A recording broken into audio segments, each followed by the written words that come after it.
Alors, nous poursuivons maintenant avec la deuxième partie du prési sur l'hydratation. Alors, cette partie-là va être vraiment formée avec des anecdotes. Alors, première anecdote, qui est vraiment une histoire que j'ai vécue, dans le but un peu de vous montrer à quel point l'hydratation, ça peut affecter notre performance. Ça peut être positif autant que négatif les effets, dépendamment de si on est bien hydraté ou non.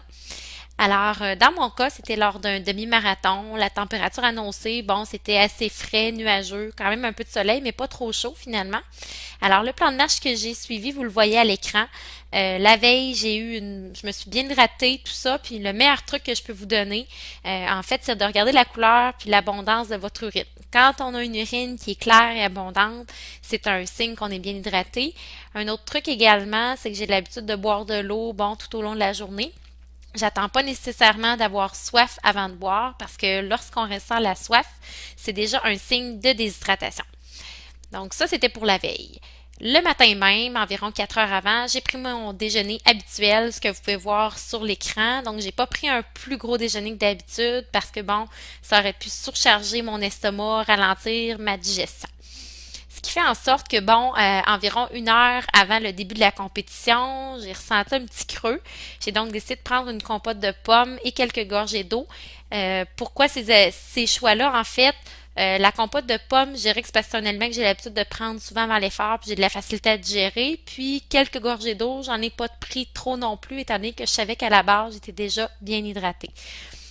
Pendant la course, j'ai vraiment alterné tout au long entre de l'eau puis du Powerade selon le goût que j'avais un petit peu de prendre en fait. Puis j'essayais de boire vraiment toutes les 20 minutes, c'est-à-dire aux différents points de ravitaillement, points d'arrêt qu'il y avait sur le parcours. Finalement, après mon demi-marathon, j'ai mangé beaucoup de quartiers d'orange, de melon d'eau pour faire le plein d'eau. Ça m'a fait du bien. J'ai bu un petit lait au chocolat. J'ai bu beaucoup d'eau également. Puis finalement, j'ai mangé quelques croustilles pour faire le plein de sodium, donc d'électrolytes, de sels minéraux. Alors oui, une nutritionniste, une fois de temps en temps, ça peut manger des croustilles comme tout le monde. Ça fait partie d'une saine alimentation tant que c'est pas à l'excès. Alors, le résultat pour cette première anecdote, selon vous, est-ce que c'était positif, négatif? Alors, le résultat était vraiment positif. Pour moi, là, je me suis dépassée un peu dans mon objectif habituel. J'ai inscrit un temps sous la barre des 2 heures. Puis les jours suivants, j'ai très bien récupéré. J'ai pas eu trop de courbatures.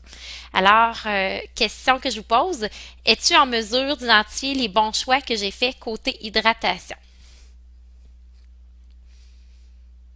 Ça m'amène donc à vous parler des conditions gagnantes là, lors d'une compétition, c'est quoi qu'on peut faire ou même lors d'un entraînement. Avant l'effort, ce que je vous suggère, c'est vraiment de bien s'hydrater. La quantité, là, si on veut la calculer, qu'on devrait prendre 4 heures avant l'effort, on peut le calculer avec notre poids. C'est de 5 à 7 millilitres, en fait, par kilo de poids. Puis ça peut être sous forme d'eau, mais ça pourrait également être, comme moi, dans mon cas, c'était mon verre de lait le matin. Donc, la bonne hydratation, ça commence, oui, le matin même, mais comme je le disais plus tôt, également la veille de l'activité, puis les jours avant, c'est important également. Pendant l'effort, mes recommandations, c'est vraiment d'y aller avec des petites gorgées. Idéalement, c'est aux 15 à 20 minutes qu'on va viser. Puis pourquoi des petites gorgées? C'est que le corps va mieux retenir des petites quantités d'eau à la fois et ça va aussi être plus facile à digérer. Parce que dans le cas où on fait un sport, où on pratique la course dans notre sport, si on prend une grosse quantité d'eau tout d'un coup, on risque d'avoir de la difficulté là, à le gérer puis à être confortable pendant notre activité. Finalement, l'élément clé, le moins étant donné que c'était un demi-marathon, c'était une course de 2 heures environ dans mon cas, le fait de prendre des gorgées de boissons pour sportifs à certains moments pendant l'effort, ça m'a permis de refaire le plein de glucides, de sels minéraux, donc garder un bon niveau d'énergie pendant ma course. Finalement, après l'effort, bon, j'ai pris des fruits, lait au chocolat, beaucoup d'eau, tout ça, ça m'a permis de bien me réhydrater. Donc ça, c'est des conditions gagnantes, vraiment importantes pour éviter, diminuer les courbatures peut-être dans les jours suivants. Puis finalement, le fait d'avoir mangé des croustilles, bon, tout simplement, je le disais tantôt, j'ai fait le plein d'électrolytes, sels minéraux. Ça a quand même un beau côté de ce côté-là. Quelques chips, là, c'était un bon choix dans ce cas-là.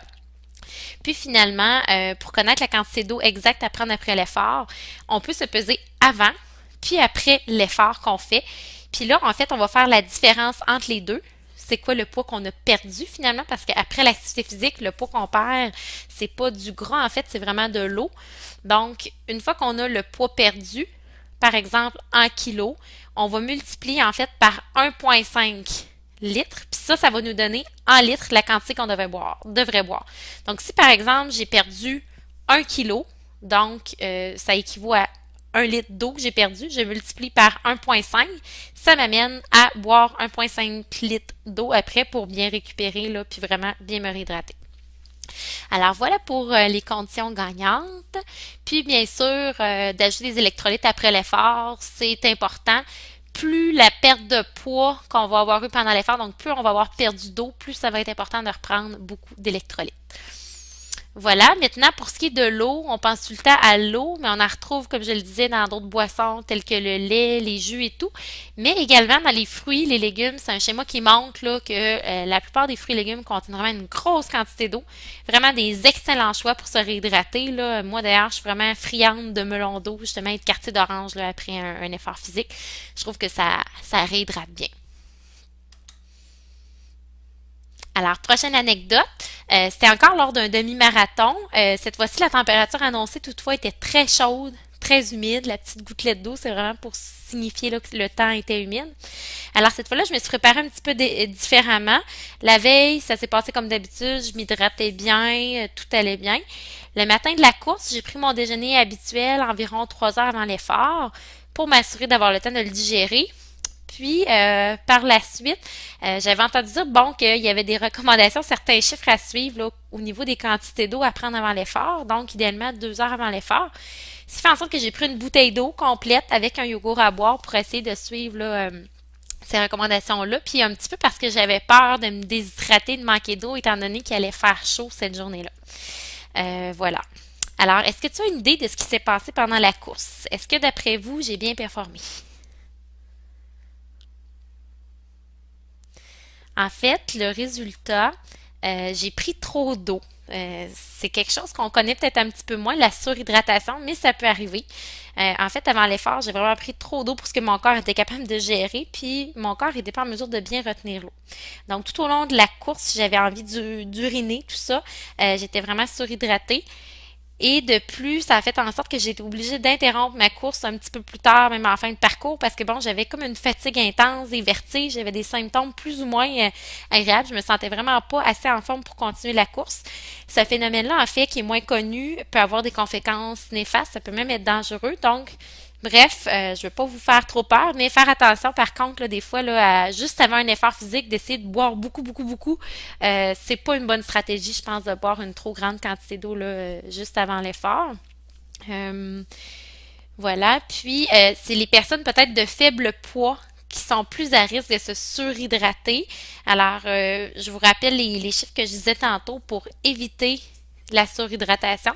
Il serait préférable de boire entre 5 à 7 millilitres par kilo de poids. Donc, chaque personne, la quantité qui est recommandée de boire ne sera pas la même. Puis moi, je vous recommande de le prendre idéalement au moins 4 heures avant l'effort. Donc, si vous avez envie d'uriner, ça va se passer là, avant votre activité physique. Finalement, pour vous donner un peu un exemple, pour un adolescent ou une adolescente de 45 kilos, dans son cas, 5 à 7 millilitres par kilo, ça ferait entre 225 et 315 millilitres d'eau à prendre 4 heures avant l'effort, ce qui représente environ une demi-bouteille d'eau, donc une plus petite quantité vraiment que ce que moi j'avais pris dans mon cas.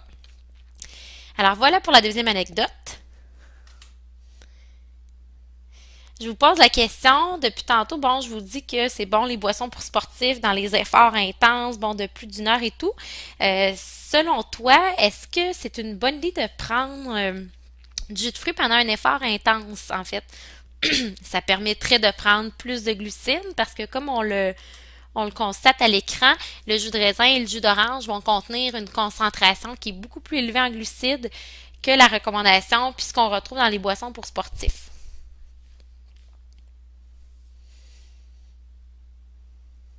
Alors, pour répondre à la question, est-ce que le jus de fruits est un bon choix pendant un effort intense ou non, je vous amène à une prochaine anecdote.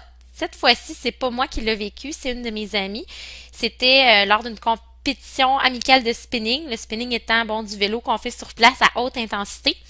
Alors, mon amie a pris du jus de pomme à 100% pur pendant la compétition en se disant que ça allait sûrement lui redonner un peu d'énergie étant donné qu'elle sentait qu'elle en manquait. Savez-vous qu'est-ce qui s'est passé? Qu'est-ce qui a pu causer? Est-ce que ça a bien fonctionné ou non?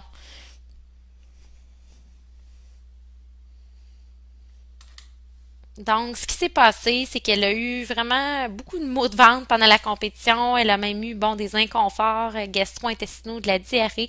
Elle a donc moins bien performé. Et puis, ce qui a causé un petit peu cette problématique-là, c'est le fait que les jus de fruits sont très concentrés en glucides, en sucre, beaucoup plus que les boissons pour sportifs. C'est la même chose là, pour les punchs aux fruits, cocktails de fruits, boissons gazeuses, c'est très concentré en sucre. Et ça, ce que ça fait quand on boit un liquide qui est très concentré en sucre pendant une activité physique relativement intense, mais notre estomac puis notre intestin reçoivent une quantité élevée de sucre tout d'un coup. Puis le corps a comme stratégie d'envoyer de l'eau dans notre système digestif pour diluer la concentration de sucre qui est très élevée.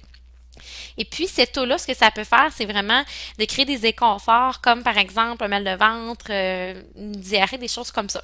Alors, ce qu'il faut retenir, les boissons sucrées, c'est vraiment pas recommandé pendant une activité physique intense. Puis, dans le cas des jus de fruits, seul, c'est pas recommandé pendant l'activité physique.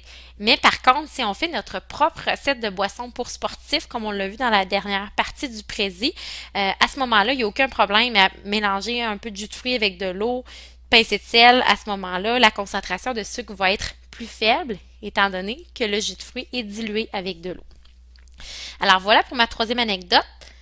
On arrive maintenant avec les éléments à retenir. Ce qui est important de savoir, c'est que pour une activité physique de moins d'une heure, l'eau, c'est vraiment le meilleur choix. On peut également la parfumer en ajoutant des fruits et des légumes pour faire changement. Pour ce qui est d'une activité physique de plus d'une heure et d'intensité moyenne à élevée, ça va être préférable d'opter pour une boisson pour sportifs qui va nous permettre de faire le plein de glucides, d'énergie et d'électrolytes, de sels minéraux. Puis également, comme je l'ai dit un petit peu tantôt, là, les jus de fruits seuls, c'est pas un choix gagnant pendant l'effort. La meilleure façon de s'assurer si on est bien hydraté, de vérifier notre hydratation, c'est vraiment d'avoir une urine qui est claire et abondante en tout temps. Puis finalement, de se rappeler que comme presque tous les fruits et les légumes sont riches en eau, le fait d'en consommer tous les jours peut aider à demeurer bien hydraté. Alors je vous encourage à en consommer certainement. On termine maintenant avec les différents défis de groupe pour lesquels vous pouvez faire un choix, en fait. Donc, de boire assez d'eau pendant 3 jours pour s'assurer d'avoir une urine claire et abondante. Observer comment on se sent, est-ce qu'on a plus d'énergie, tout ça à l'effort. Ça peut vraiment avoir un bel impact si on est quelqu'un qui a l'habitude d'être un petit peu déshydraté. Par la suite, de trouver une recette de boisson pour sportifs à ton goût. Ça peut être sur Internet et de la préparer pour la faire goûter à tes parents. Finalement, manger 2 fruits et 2 légumes riches en eau tous les jours de la prochaine semaine. Alors voilà pour les défis de groupe. Merci beaucoup pour votre attention. À la prochaine!